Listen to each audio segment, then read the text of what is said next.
Dans quelques instants, nous allons faire le tour des quartiers généraux des candidats présidents de la République. Où sont-ils? Qu'ont-ils fait hier? Que feront-ils aujourd'hui? Ça sera un peu plus tard. Mais pour l'heure, l'un des délégués des candidats est venu nous voir. Lui, c'est Eric Nindou. Il est le porte-parole du candidat numéro 20 à la présidentielle, Monsieur Félix-Antoine Tshisekedi Tshilombo. Il est venu en campagne pour nous donner des nouvelles de son candidat et nous évoquer ses chances de réussite. Tiens, à 4 jours du jour J. Monsieur Eric Nindou, bonjour. Bonjour Thierry, bonjour aux auditeurs de Top Congo. Comment se porte le candidat numéro 20 dans le cadre de sa campagne? Il se porte très bien. Il est toujours aussi déterminé, volontaire et vraiment, il est porté, si on peut dire, par l'ambiance de la campagne. Parce que la campagne du candidat numéro 20, Félix Tshisekedi, se porte bien. Il y a vraiment un contact, une symbiose qui se passe entre lui et la population. Vous savez, on a communément, on dit qu'une élection, c'est la rencontre d'un homme et d'un peuple. Eh bien, cette rencontre, elle est en train de se passer. Elle existait déjà, mais là, elle se passe de manière, comment je peux dire, à la fois physique et presque spirituelle, j'allais dire. À chaque rencontre, il parle avec la population est enthousiaste, elle lui pose des questions, et on sent que les gens sont dans une dynamique justement positive qui est en train de porter le candidat, et qui, de notre point de vue, va le porter jusqu'au 20 décembre, jusqu'au jour de la victoire. Il était à Kikwit hier. Il était à Kikwit hier, ça s'est très bien passé. Le plein, la foule était là. Aujourd'hui, il continue à Boulungu, à Bandundouville, à Idiofa. Absolument. Voilà, plein. L'Isola plein la campagne. Mais vous avez la VAR, mon cher Thierry. Vérifiez, hein, parce qu'il y en a qui trafiquent les images. On ne va pas les citer et ils croient qu'ils font des pleins, mais nous, c'est la vérité. Les images sont là. Bilili et Kosakate. Voilà. Eric, osez. À l'Obilingala. Voilà. Oui, j'ai fait un effort quand même, non?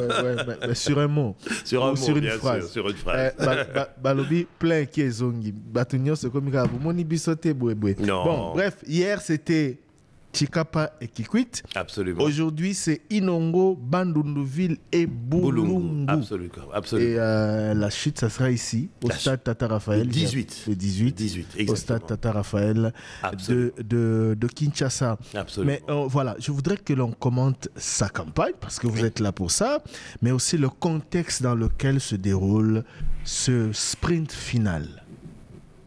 Nous sommes satisfaits de la première semaine de campagne qui, en dehors de l'incident de Kindu qui a été malheureux, qui a coûté la vie à une personne, les choses se sont plutôt bien passées.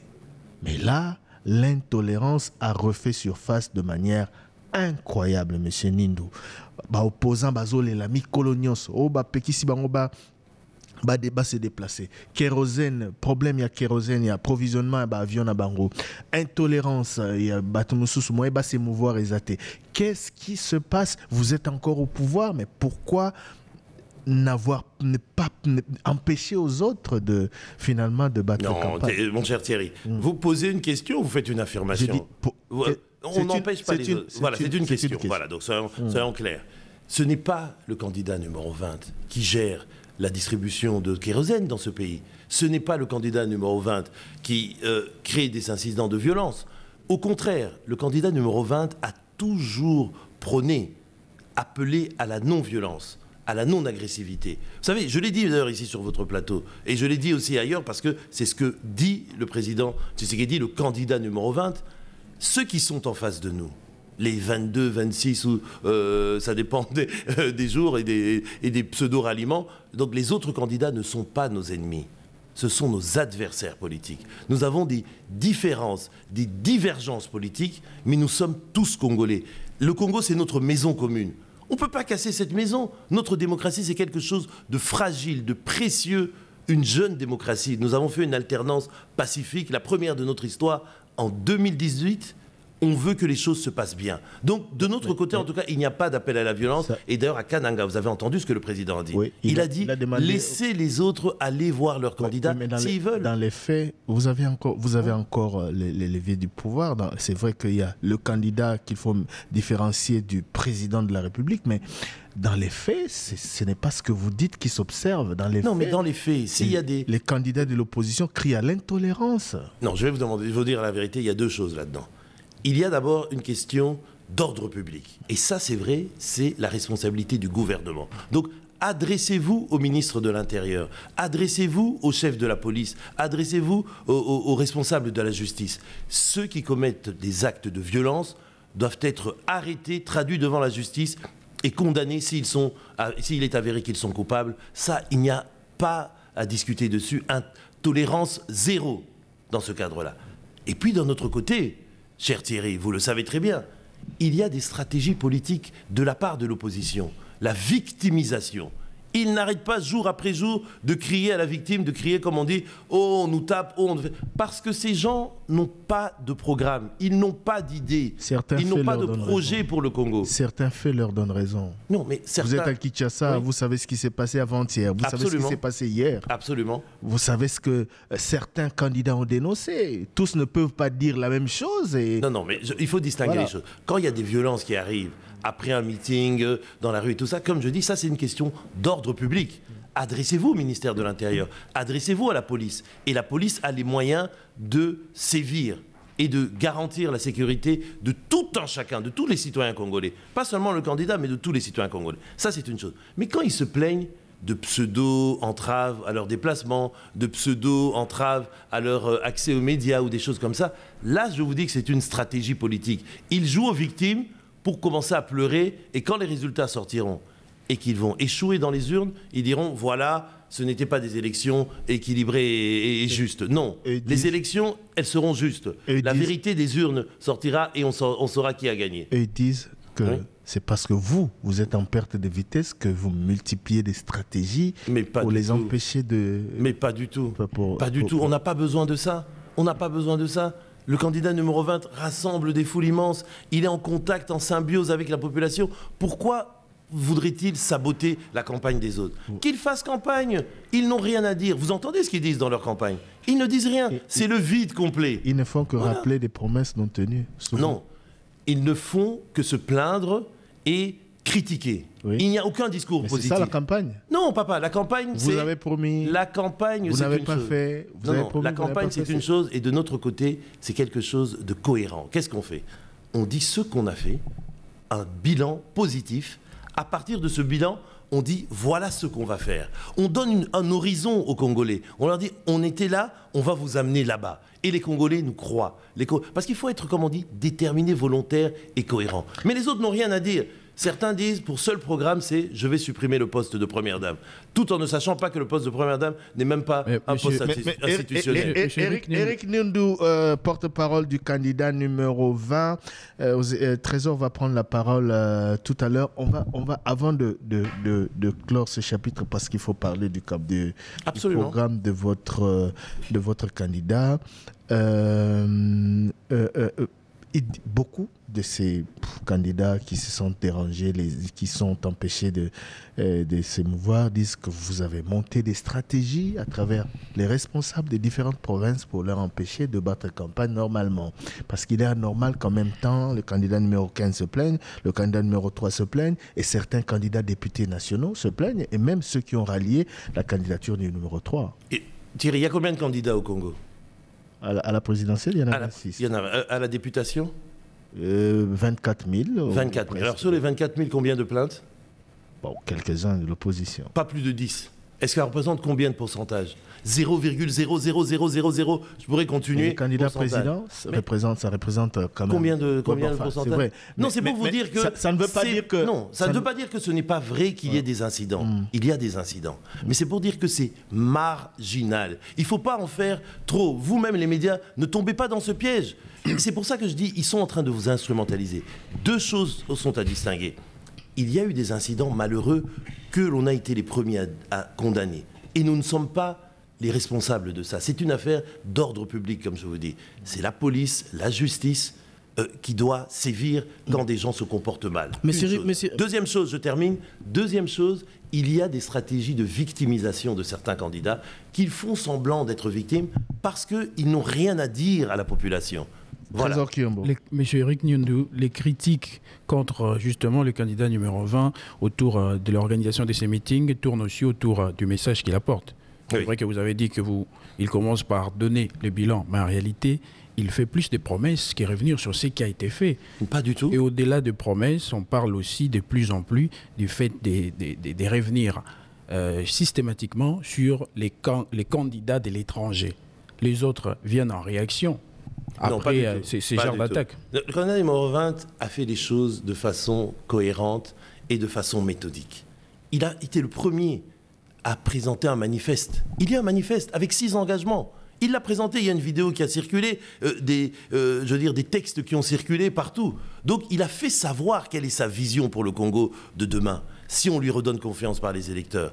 Il a fait un bilan. Vous avez même accès à des applications. Vous avez vu ça, les applications sur VAR, du candidat numéro 20. Vous pouvez aller voir. C'est-à-dire qu'avec ce qu'on appelle une application interactive, le dashboard, vous pouvez voir presque dans chaque territoire du Congo, dans chaque province, quelles ont été les réalisations. Oui, mais vous admettez que ça existe, ça. Le bilan, c'est par rapport, aux promesses d'il y a 5 ans. Le bilan, ce n'est pas forcément ce qu'on a fait, c'est par rapport à ce qu'on a promis de faire, M. Eric Nyundu. Non, le bilan, c'est par rapport à ce qu'on a fait. Oui. C'est ça. Non, c'est ça la preuve de la chose faite. Excusez-moi, mais quand on a été aux affaires et qu'on doit dresser un bilan, c'est par rapport à ce qu'on a promis à l'entrée. Pas du tout, mon cher Thierry. Vous vous trompez. La méthode, c'est de voir ce qui a été fait. Parce que des promesses, on peut beaucoup faire. Mais ce qui a été fait sur base de quoi?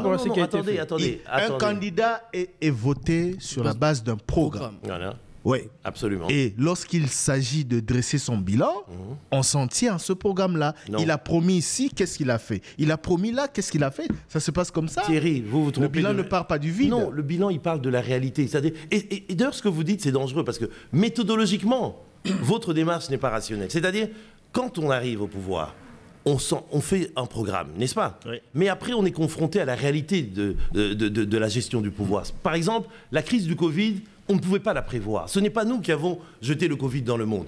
La guerre en Ukraine, on ne pouvait pas la prévoir. Ce n'est pas nous qui avons fait augmenter les prix des carburants et du pétrole dans le monde.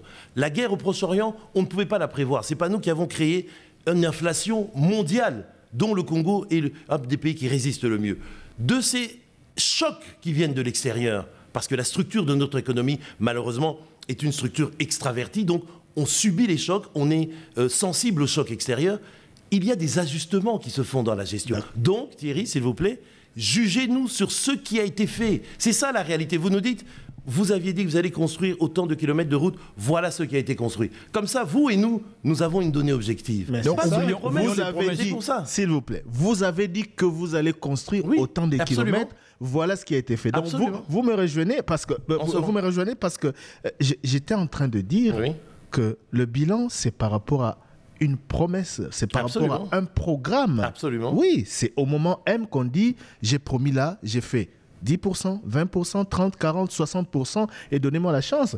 Et le programme qui est établi, parce que vous dites qu'il doit faire face à la réalité, les circonstances, c'est peut-être ce que vous allez vendre pour que ce soit à décharge. Voilà, j'avais promis ceci, mais je n'ai pas pu parce que il y a eu le Covid, il y a eu etc. D'accord, mais restons d'accord sur le fait que le bilan, c'est par rapport à un programme. Donc, exactement, par rapport à un programme et par rapport à ce qui a été réalisé de ce programme, c'est-à-dire la réalité. Et nous, notre bilan, il est positif parce qu'on a réalisé des choses.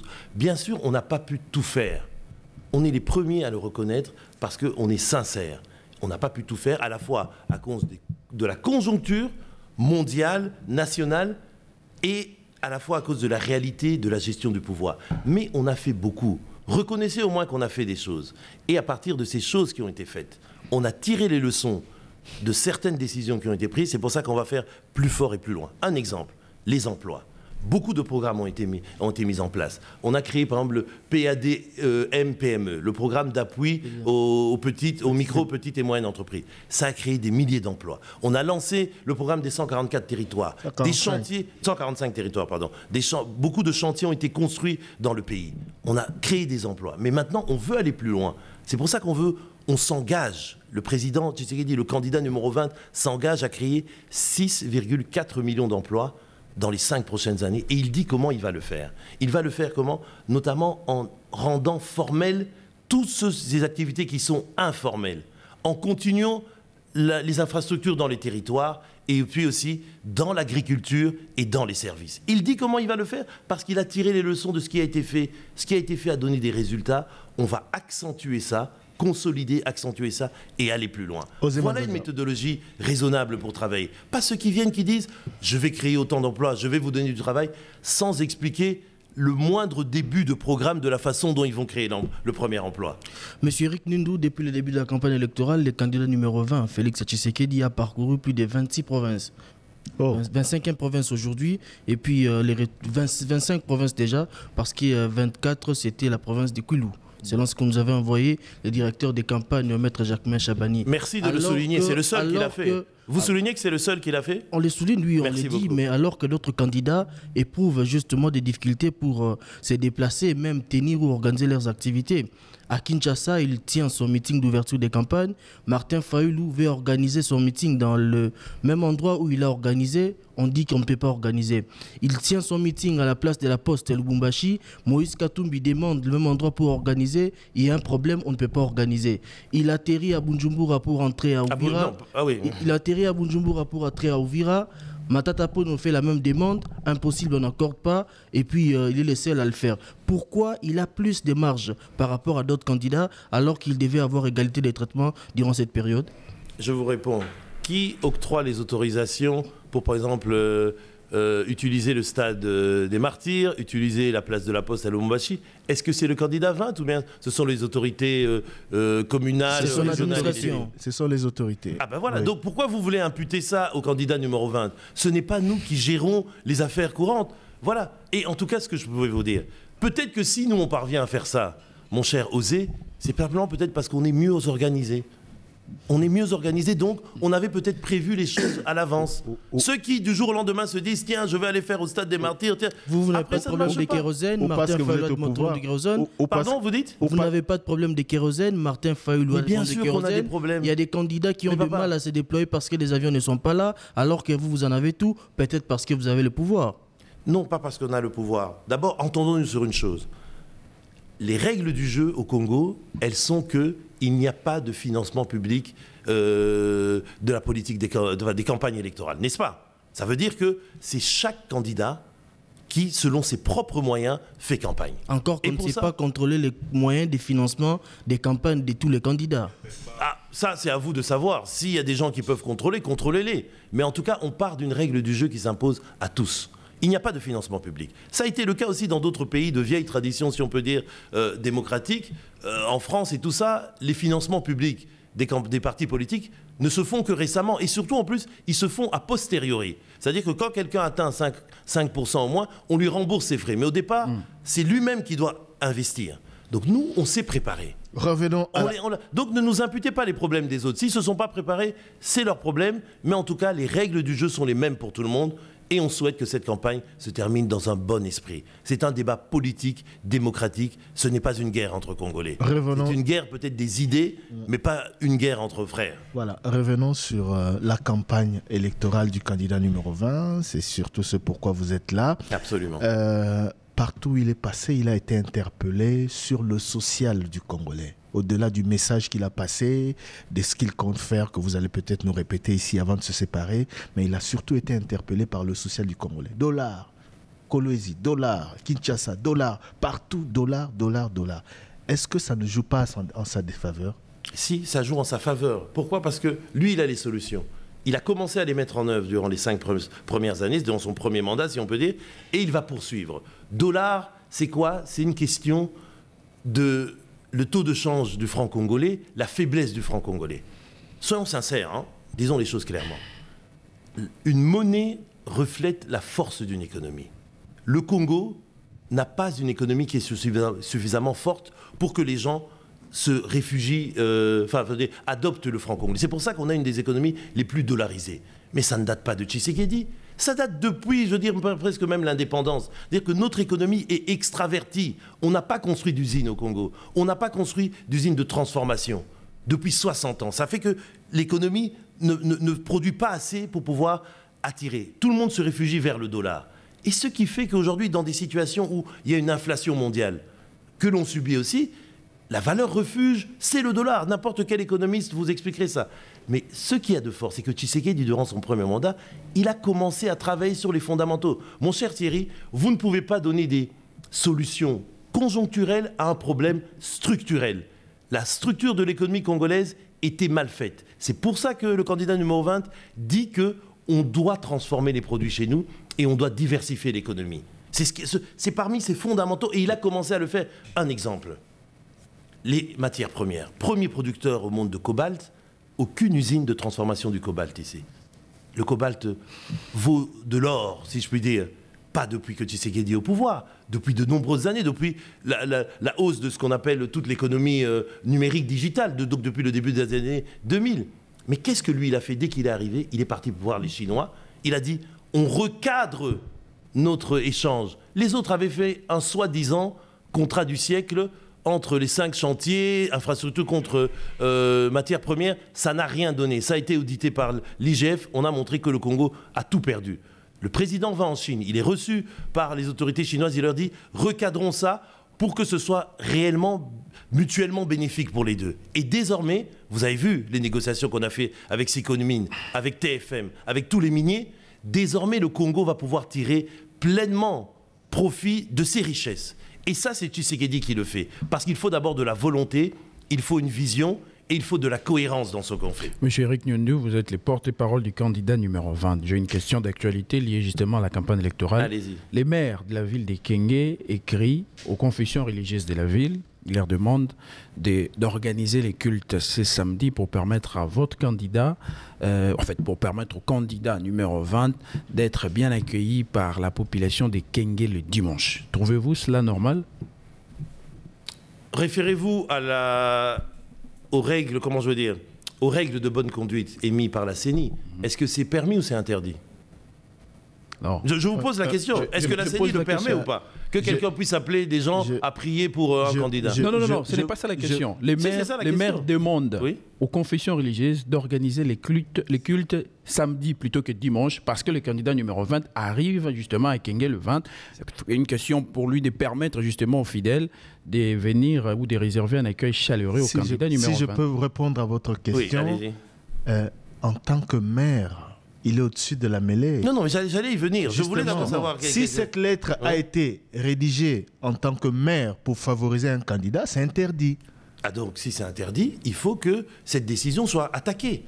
Mais vous n'allez pas imputer au candidat numéro 20 peut-être une erreur On vous pose la question pour savoir si vous trouvez cela normal ou pas. Est-ce que ça devrait être fait? Moi, je vous réponds une chose. Les candidats numéro 20, s'ils trouvent ça anormal, l'IP, c'est faire une déclaration publique, dire que c'est pas normal, je n'adhère pas à cela, ou à travers vous, son porte-parole. Il ne va pas faire des déclarations publiques sur toutes les déclarations ou actions des gens qui le soutiennent. Parce que parmi les millions, heureusement, lui, il a des millions de gens qui le soutiennent, il y a des gens qui peuvent dire des bêtises, effectivement. Donc moi, je vous réponds simplement ceci. Si l'appel du maire est un appel, personnel, c'est-à-dire il invite les confessions religieuses à le faire, d'un point de vue personnel, ça n'a pas de problème. Mais si c'est une injonction, une instruction donnée par le maire, de par son autorité, il n'a pas le droit de le faire. Il utilise un canal officiel pour saisir les confessions religieuses. Ça, ce n'est pas normal. Eh bien, je dirais que ce n'est pas correct. Voilà, c'est tout. Soyons clairs. Revenons sur le programme du candidat numéro 20. Est-ce que vous pouvez nous le résumer? Parce que c'est d'une grande importance, c'est le plus important à dire. Il a dit qu'il a fait. Qu'est-ce qu'il lui reste à faire et comment il va le faire? Voilà, ce qu'il lui reste à faire, et je vais aller, pour être, très, très, très concret, c'est travailler pour les emplois. Parce que le premier enjeu de notre pays ici, c'est la création d'emplois. Nous devons redonner des emplois, donner des emplois à tous nos jeunes qui sont là. Comme j'ai dit, ils sont formés, il faut leur redonner de la dignité. C'est pour ça, je le répète, l'engagement du candidat numéro 20, c'est de créer 6,4 millions d'emplois sur les 5 prochaines années. Et il a dit comment il va le faire. La deuxième chose, c'est revaloriser la hausse du pouvoir d'achat. Et il va le faire aussi pour que les Congolais, il ne suffit pas d'avoir un emploi, mais il faut encore que cet emploi vous permette de vivre décemment. Donc, hausse des salaires, harmonisation des salaires, limite des dépenses de l'État, et puis surtout régulation des prix des matières de première nécessité, c'est-à-dire le carburant, les produits alimentaires. Troisième engagement, la sécurité et la défense. Là-dessus, restructuration de l'armée, loi de programmation militaire à mettre en application, renforcement des capacités de notre armée, la loi sur la réserve armée, vous avez vu qu'elle est sortie, on va aussi appuyer là-dessus, et puis aussi restructuration de tout notre système de défense, parce que pouvoir se défendre, c'est aussi pouvoir prévenir les menaces. Et donc nous allons mettre tout ça en œuvre, et notamment une diplomatie militaire aussi en jeu. Ça, ce sont les trois fondamentaux.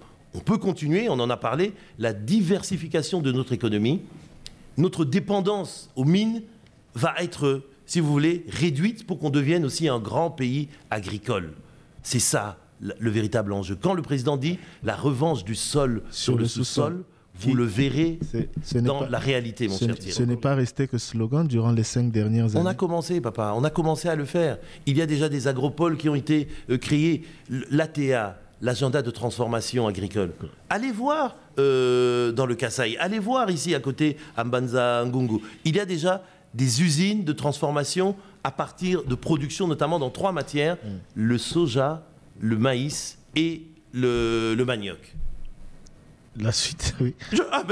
J'essaye d'être court maintenant. Oui. Non, c'était. Je vous permets de terminer les. D'accord. Donc j'étais au 4e. Rapidement parce qu'on est arrivé à la je parlais de la diversification de l'économie et de la compétitivité. On l'a fait. Ensuite, c'est bien sûr l'accès aux services de base, électricité, eau, éducation. Donc poursuivre tout ce programme des 145 territoires, construire des écoles. Près de 7000 écoles ont été construites. Vous pouvez aller vérifier, hein. Il y a le dashboard, cette application interactive qui vous montre dans chaque province le nombre d'écoles qui ont été construites. Des centres de santé, plus de 5000 centres de santé. Des bâtiments administratifs, plus de 3000 bâtiments administratifs. Voilà la réalité d'un bilan positif du chef de l'État. Et enfin, dernier engagement, c'est celui sur l'accès à des services publics efficaces. C'est-à-dire rendre l'État proche du citoyen et un État efficace, la déconcentration de l'État, le fait que si vous habitez Idiofa, vous habitez Aru ou Bunia, vous n'avez pas besoin de venir à Kinshasa pour avoir votre passeport. Notamment aussi, vous l'avez vu, c'est tout récent, la carte d'identité. Quand j'étais ici la dernière fois, vous m'avez dit, est-ce que ça se fera avant la fin de l'année ? Vous avez eu la réponse, mon cher Thierry ? Oui, ça a commencé là. Oui. La carte d'identité, c'est très important parce que la carte d'identité, c'est un État qui reconnaît ses citoyens. C'est la base pour pouvoir faire de la planification et pouvoir réellement développer un pays. Éric Nindou, c'est Tshisekedi qui l'a fait. Éric Nindou, depuis 30 ans, on n'en avait plus. Éric Nindou, porte-parole du candidat numéro 20, Félix-Antoine Tshisekedi Tshilombo. Alors, vous avez 1 minute devant la caméra pour dire à tous les Congolais d'ici et d'ailleurs, parce que la circonscription électorale d'un candidat président de la République aujourd'hui va au-delà du territoire congolais, la diaspora va également voter. Congolais Congolais ne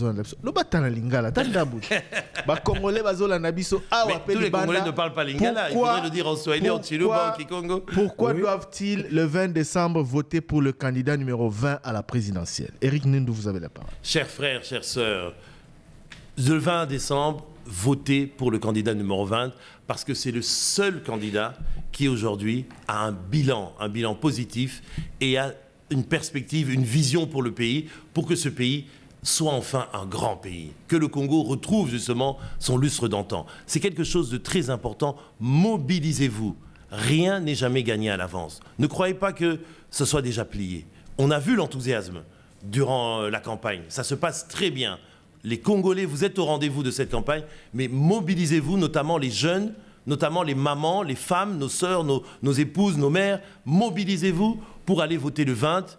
Et notamment à Kinshasa, il y aura le dernier meeting, le meeting de clôture du candidat numéro 20. Ce sera à Tchangu, à l'espace Sainte-Thérèse. Donc soyez nombreux ce jour-là, le 18, pour pouvoir accompagner le candidat pour qu'il termine en beauté, en apothéose, justement, sa campagne. Et le 20 décembre, allez voter. Réveillez-vous, allez voter. C'est très important. L'avenir du pays, l'avenir de vos enfants, de vos petits-enfants en dépend. Merci infiniment. Éric Nindou, porte-parole du candidat numéro 20. Tiens, il vient quand ici? Ici, est-ce que vous l'avez invité? Oui. Bah alors, il y a de l'espoir qu'il puisse venir peut-être. Je l'espère. Mais vous savez qu'il a un agenda très chargé. Il reste 2 jours, 3, on croise les doigts. Mais on voudrait bien qu'il vienne et qu'il parle au Congolais directement aussi. Ce serait avec plaisir. Merci on verra beaucoup. Si son agenda le permet. On se retrouve dans quelques instants pour notre dernier invité de cet avant-midi. Voilà, on a dit, le meeting. Le meeting, ce n'est pas au Tata Raphaël, mais c'est à Tchangou. C'est à Tchangou, oui, justement. C'est à Tchangou. Répétons-le, c'est à Tchangou le 18. Le 18 exactement. Décembre, le 18 décembre. Jour de clôture de la campagne. Absolument. Jésus Noël Cheke Wadomene, candidat numéro 390, députation nationale Lukunga, numéro 27 à Lingwala, sera avec nous juste après ceci. Top Congo FM.